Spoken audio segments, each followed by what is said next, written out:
কিনতে তো এসেছিলাম শুধু একটা ব্লাউজ। বলছি সায়ক কাকু তুমি ওটা পরেই ঘরে বসে থাকো, সোশ্যাল মিডিয়া খুললে যা শুনছি নাকি ঠেলতে গিয়ে টুনটুনি ছিঁড়ে ফেলেছে। নমস্কার বন্ধুগণ, যাদেরকে নিয়ে আমি আজকে কথা বলতে এলাম, এদের ভিডিও তোমরা আশা করি সবাই দেখেছো, তো এদেরকে নিয়ে হালকা করে কিছু কথা বলবো। তো চলো বেশি না দেরি করে শুরু করি।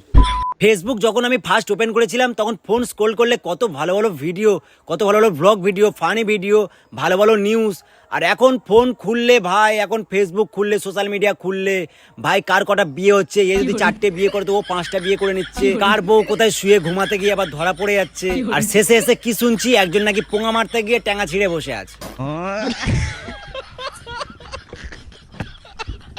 আরে এই বৌদি তোমাকে বলছি, রাত দিন তুমি কি শুরু করেছো বলো তো?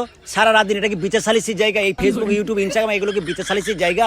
তোমাদের জন্য দেখতে পাচ্ছি তো আলাদা অ্যাপ খুলতে হবে। মানে এখানে এসে পুরো পরিবারের কেচ্ছা এখানে ছেড়ে দিচ্ছে। इसकी माँ का भोला चेहरा। কে কোথায় কি নষ্ট করতে গিয়ে কি নষ্ট হয়ে গেছে, কার পিছনে গিয়ে কে বুঝে কি হয়ে গেছে।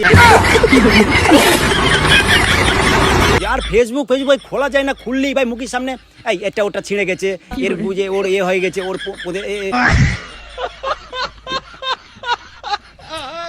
যাই হোক, এই সায়ক কাকুর জন্য 2 লাইন কবিতা বানিয়েছি, একটু শুনে যাও। সায়ক কাকু একজনের পিছনে গুজতে গেল নাড়া, আর ছিঁড়ে এলো মারা।